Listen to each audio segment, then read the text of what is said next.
I see it as a ongoing development in the greater Charlotte area. Uh, uh, Charlotte in particular, but it also impacts the other towns around Charlotte, and in particular, the Mecklenburg County, Iredell County, and so I've seen this grow. I saw the 2020 plan, and I comparing the two, I think it's an expansion of the development that is taking place there. Not so much personally. We relocated to Charlotte in 1988, and we have seen a tremendous growth. Both, I always put it in three categories: people, place, and things.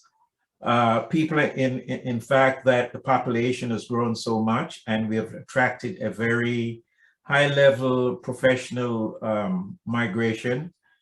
In terms of place, I've seen where the physical real estate building, both for homes as well as places of business, both large and small, the growth have occurred there. And I think we inherit the benefits of those things. There are some markers that in the development in any area, you start looking at the expansion at airports, you start looking at the traffic on the major interstates, you start looking at the new buildings. For instance, when we came into the Charlotte area, what is now known as Bank of America was Nations Bank, and there was a major merger with Bank of America. And so same thing, with Wachovia, that is now Wells Fargo. So we have seen that growth. We have seen SunTrust also in a major merge with BB&T. What I'm seeing is that growth occurring. And if you look at it, even in the entertainment, when we came here, there was no football team. We now have the Panthers, and we have a major basketball team. So growth-wise, although we were part of the growth, it wasn't an immediate impact on me. Oh, well, the impact on me is that I could always find something to do. There's always work available in Charlotte. Well, that's good to hear. It sounds like Charlotte's been a home to you for a while, which is nice to see how things have changed in such a positive way. One area in which I think I haven't looked in detail on the 2040 plan, but where I think there is a weakness in the planning is with the transportation infrastructure.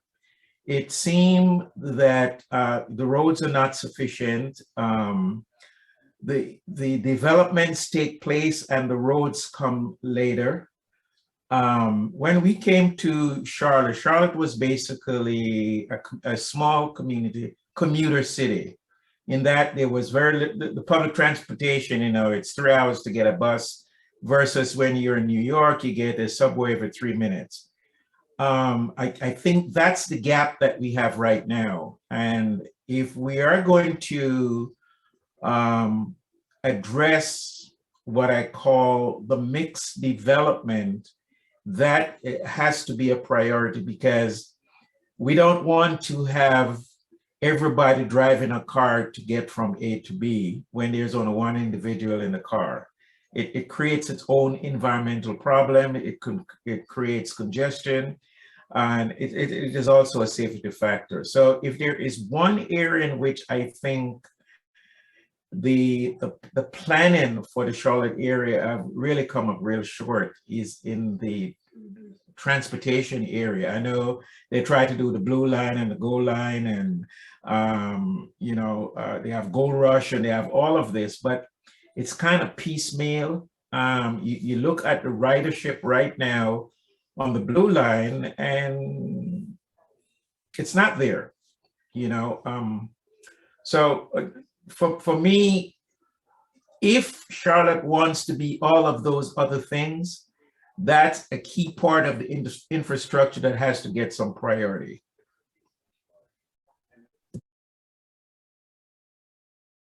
I'm on the mailing list, and so I get ongoing information concerning both planning process, the hearing process, and the approval process. But I first became involved with the 2020 plan because at the time I was pastoring a congregation on Graham Street, and that's in the Druids Hills area, which is an underserved community.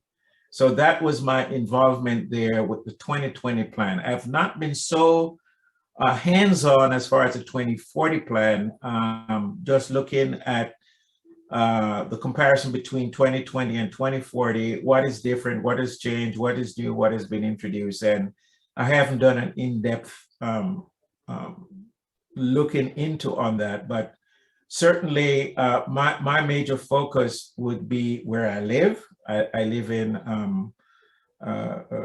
Western Charlotte, Eastern Charlotte, on the 485 Beltline. And I also still belong to the congregation, although I'm not a pastor now, on Graham Street. So that's the mix that would be my interest. And you know, I talk about the whole transportation thing. Let me just go back to that again. When we came here, 485 was just a thought.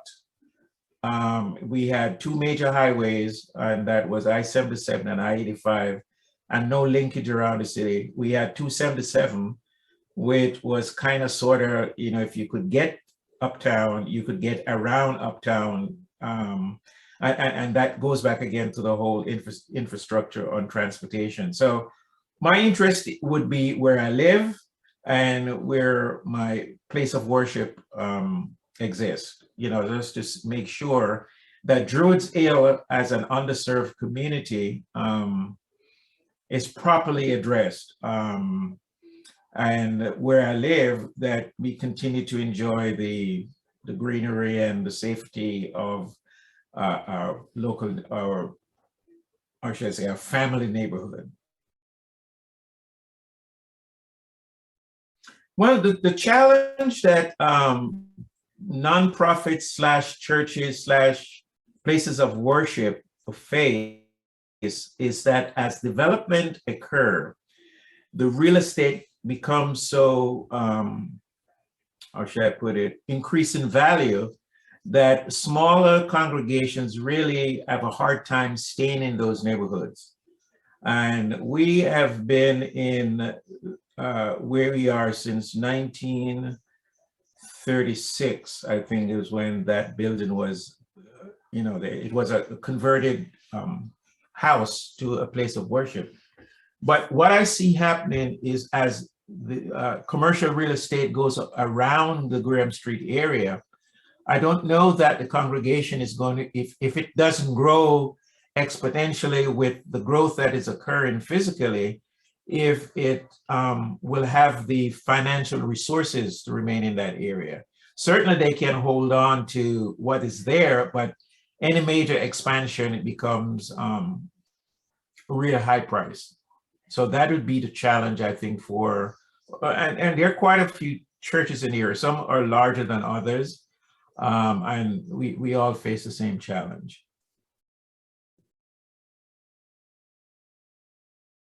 Follow the 2040 plan a little bit closer than the 2020 plan.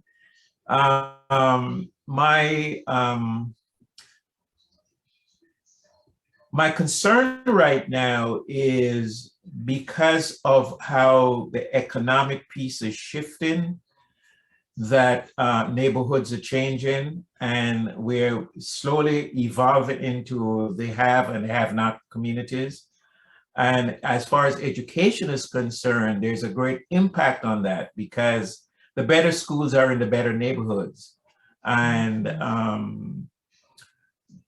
so that's one statement. The other statement is the affluence that has also grown in Charlotte there are families who now can go into what I call private education, private school. And so the resources that are available there is being, diminished. I wouldn't say depleted, but diminished.